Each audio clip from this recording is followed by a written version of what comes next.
ہم پتہ کیسے معاشرے میں رہ رہے ہیں جہاں مرد ایک بار غسل کرنے کے بعد پاک ہو جاتا ہے، جبکہ عورت اپنی پاکیزگی ثابت کرنے کے لیے پوری زندگی لٹا دیتی ہے۔ اللہ تبارک و تعالیٰ قرآن کریم میں بھی ارشاد فرماتا ہے، پاک دامن عورتوں پر تہمت مت لگاؤ۔ اگر تمہیں اور نبی صلی اللہ علیہ وسلم نے بھی فرمایا ہے کہ عیب مت ٹٹولو، یہ جو ہوتے ہیں نا عیب، ان کو مت ٹٹولو، ان کی ٹو میں نہ رہا کرو۔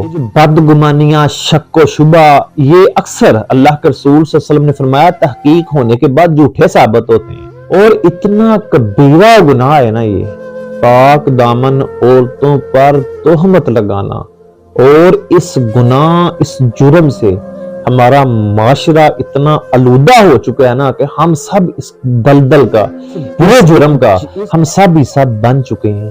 خدا کے لیے پاک دامن عورتوں پر تہمت مت لگایا کرو، اس سے پہلے کہ تہمت والی جگہ پر ہماری اپنی ماں، بہن، بیوی یا بیٹی آ جائیں۔